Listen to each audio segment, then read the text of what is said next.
Wanafunzi watatu ya shule ya msingi Lake Tanganyika katika manispaa ya Kigoma Ujiji mkoani Kigoma wamefariki dunia baada ya kugongwa na gari lililoacha njia na kisha kupinduka walipokuwa wakitoka shuleni na kurejea nyumbani kwa miguu kando ya barabara. Kamanda wa polisi mkoa wa Kigoma, kamishna msaidizi mwandamizi wa polisi SACP Philemon Makungu amesema ajali hiyo ilitokea jana Juni 17, 2026 majira saa 8:30 mchana katika barabara Bangwe Katonga. Gari lilohusika ni Toyota Land Cruiser lenye namba za usajili T446 EEB lilokuwa likiendeshwa na Furaha Mwakambura.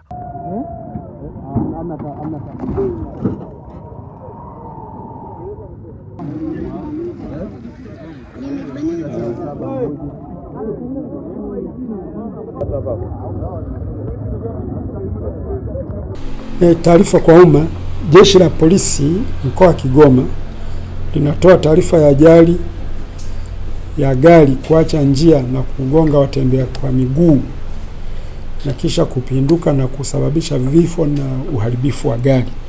Ni kwamba jana Juni 17, 2026 majira ya saa 8:30 mchana kwenye barabara ya kutokea Bangwe kuelekea Katonga, gari yenye namba za usajili T446 EEB aina ya Toyota Land Cruiser ikitokea Bangwe kuelekea Kamala ikiendeshwa na Furaha Mwakambura iliacha njia na kuwagonga watembea kwa miguu watatu ambao ni Terezia Daniel umri miaka 18, wa pili Melisiana Brick umri miaka 13 na watatu Zabibu Jumanne naye umri wa miaka 13.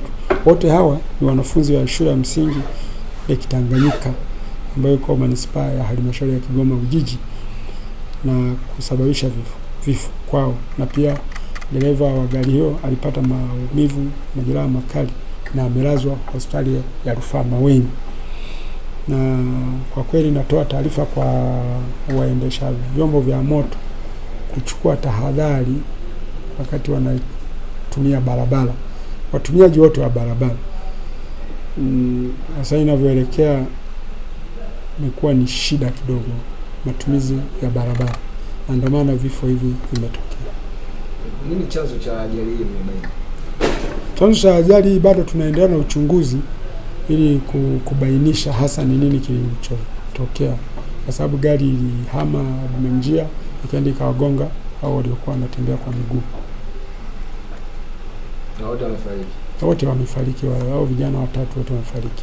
Ila dereva bado amelazwa hospitali na alikuwa hajitambui. Walifariki pale pale? Wawili walifariki pale pale, mmoja alienda kafia wakati anapata matibabu pale hospitali ya Rufaa Maweni, alifariki dunia. Na sasa dereva pengine ameshikiliwa sasa hivi hata kama yuko hospitalini au yuko? Ameshikiliwa na bado yuko kwenye matibabu lakini.